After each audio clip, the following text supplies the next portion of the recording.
the Merckx missile. Mark Cavendish, there is Mark Cavendish through the centre. He's hit the front here. Mark Cavendish is there. There's a crash behind. Mark Cavendish, this is history. This is history. First there was Merckx, now it's Mark Cavendish. 35 stage wins, one legend. This is Mark Cavendish's Tour de France journey. Going into the 2024 Tour de France, the Manx missile Mark Cavendish was tied on 34 stage wins with the legendary Eddie Merckx, a record he matched in an astonishing 2021 comeback.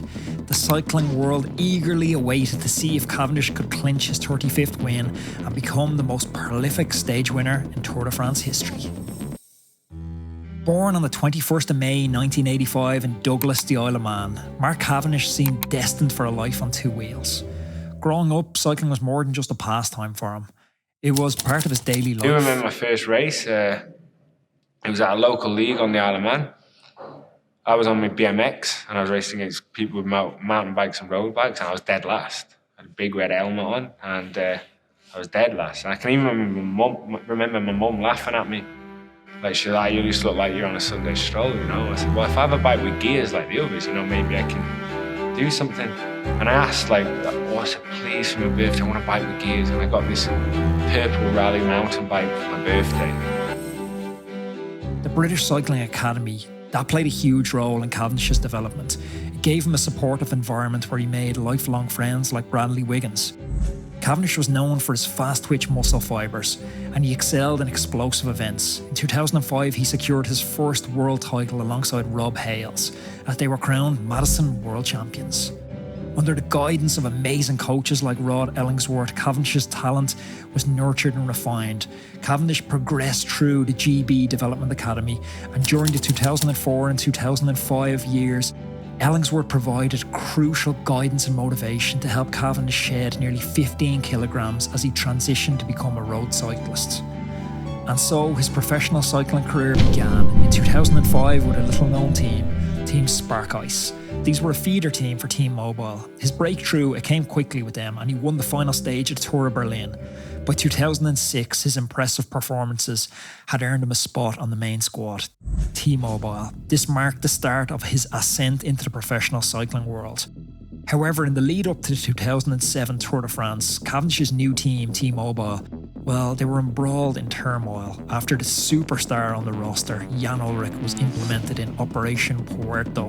This was a Spanish investigation which investigated sophisticated doping programs among elite-level cyclists. This promoted the appointment of a new manager on the squad, Bob Stapleton. Stapleton had a keen eye for recognising talent, and he was also really impressed by Cavendish's formal request for a place on the Tour de France team. Cavendish wrote him thoughtfully a handwritten letter, and the manager decided to give him the opportunity to ride his debut tour. For the 2008 season, Cavendish moved to HTC Columbia. He was determined to build on that momentum of his debut Tour de France performance. He worked really hard in the off-season. Also, the HTC lead-out train with Bernie Eisel and Mark Cavendish, it was so well drilled. Looking back, it might be the best lead-out train in Tour de France history. When they hit the front, it seemed like that outcome was inevitable, a Cavendish win. And that year, Cavendish truly made his mark on the Tour de France, winning 4 stages and announcing himself as the fastest man on 2 wheels. Cavendish's build-up for the 2009 Tour de France season, well, it was textbook. He won 13 races before the tour had started, including 4 Giro d'Italia stages and the prestigious Milan-San Remo, where he edged out Heinrich Hausler. That was a thrilling finale. The 2009 Tour was Cavendish's most dominant performance, and with that well-drilled HTC lead-out train, he won stages 2, 3, 10, 11, 19, and he capped it off with the Sprinters World Championship on the Champs-Élysées, stage 21. That's the stage that every sprinter in the world wants. It wasn't a victory just for Cavendish though. His teammates Renshaw and Bernie Eisel played such crucial roles in all these victories. But the floodgates had now opened, and Cavendish set his sights on becoming the greatest sprinter in history. He backed up his extraordinary success in 2009 with another 5 Tour de France stage wins in 2010 and another 5 in 2011. These victories solidified his reputation as the greatest sprinter of a generation. 2011 also saw him claim his only road world race title. The GB squad, they fully committed to Cavendish. They controlled the entire race from start to finish. I can't even imagine the pressure Cavendish was under to deliver in a star-studded British squad, but he brought it home for a famous victory. He was the first Brit to become men's world road race champion since Tom Simpson in 1965. Post-race, Cavendish commented, "The team rode out of their skins today. It's a shame they can't all wear the rainbow jersey. I've won the jersey, but I just put the finishing touches to the mission." In 2012, Cavendish joined Team Sky, but this was a strange season for him. He wore the prestigious rainbow bands as world champion, but despite 3 Tour de France stage wins, he seemed very unsettled at Team Sky. We're not too sure why. Perhaps it was their scientific, data-driven approach. Perhaps he felt uncomfortable in an environment which seemed to skirt very close to the line when it came to performance-enhancing drugs. Jiffy bag, anyone? Or perhaps it was the team's obvious, obsessive focus on riding general classification. Team Sky principal Dave Brailsford declared that Team Sky had one central mission: to win the Tour de France with a British rider. Cavendish gets 4 out of 4 wins in the last 4 years in Paris. This is the end of a perfect Tour de France for Great Britain. Regardless, the 2012 Tour de France, it gave us one of my favourite cycling images of all time.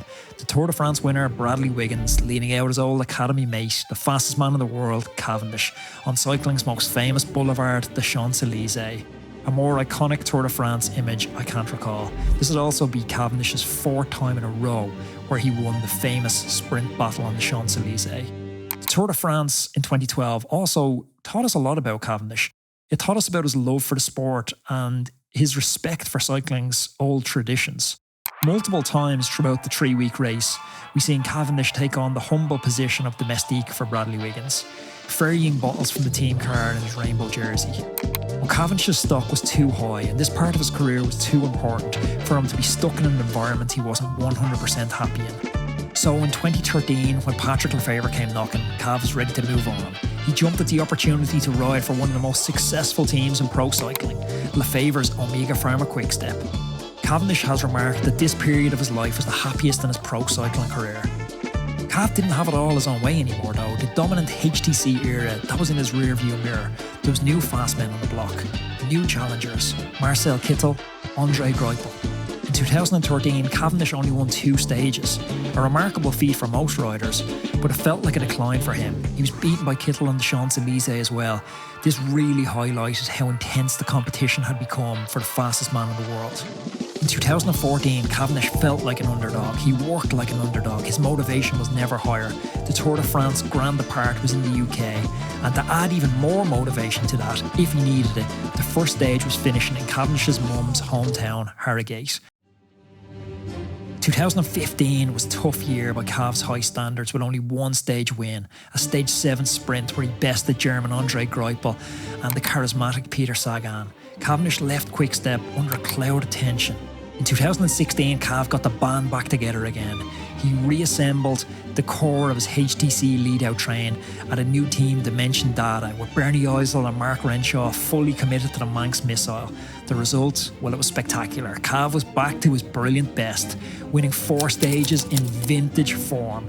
However, just as fans anticipated a resurgence in Cav's domination, disaster struck as he was diagnosed with the Epstein-Barr virus. The virus affected his performance and his health, particularly in terms of fatigue and overall strength. Cavendish made it to the start line of the 2017 Tour de France, but he clearly wasn't himself. He looked second-hand on climbs and struggled to follow his lead-out train. That year, he found himself at the centre of one of the most controversial sprints in Tour history. Clashing with Peter Sagan.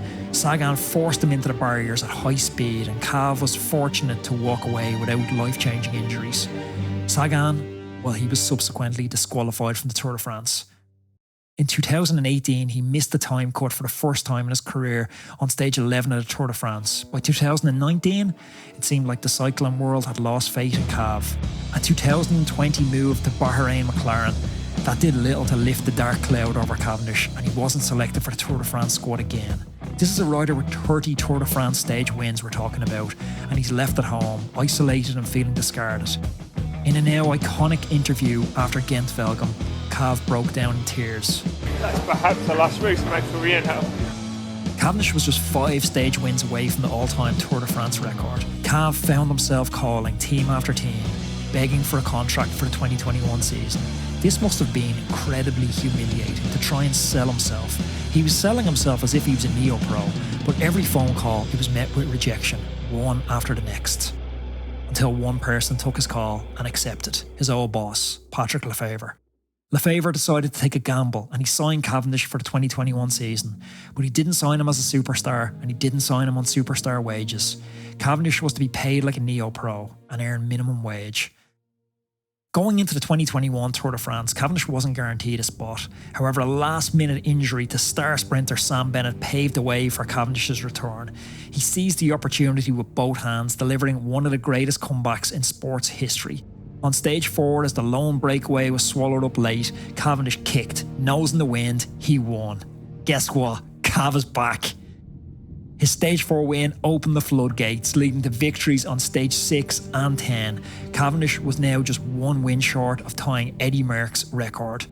On stage 13, the Wolfpack, they rallied around them.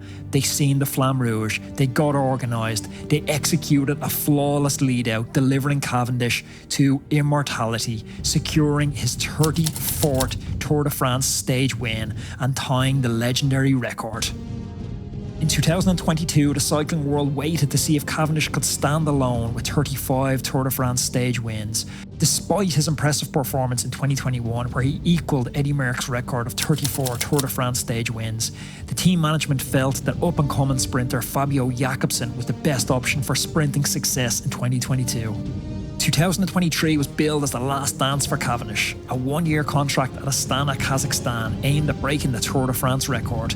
Team boss Alexander Vinokurov assembled a team specifically to support Cavendish, hoping to make history. In the lead-up races, Cav looked pretty good. He showed flashes of his old brilliance, securing stage wins, and he was constantly there in the shake-up.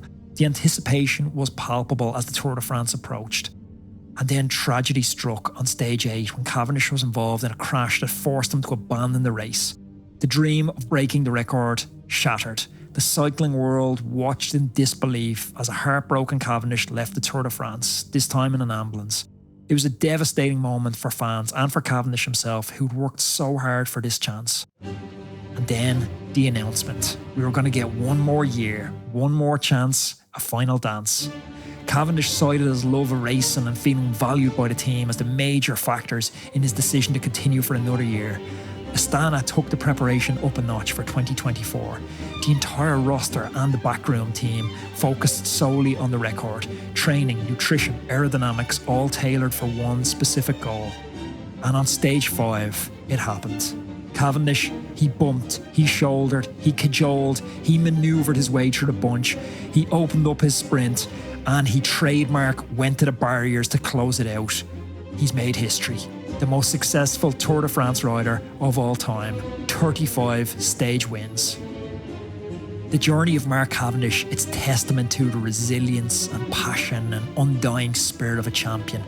From those early days back when he was on the Isle of Man to the pinnacle of his Tour de France glory, Cavendish's story inspires athletes and fans around the world. His dedication and love of cycling, his relentless pursuit of excellence, and his ability to overcome challenges, they've solidified his status as a cycling legend. As we look back on this illustrious career, we don't just remember the victories, we remember the journey, we remember the setbacks, that interview at Gent Velligum, we remember the comebacks that defined him. Cavendish's career, it's a powerful reminder that greatness, it's not just about winning, but about the persistence, the heart, the unwavering determination to rise again no matter how many times you fall. The Manx Missile's legacy will forever be etched in the annals of cycling history. Chapeau to Mark Cavendish, a true champion.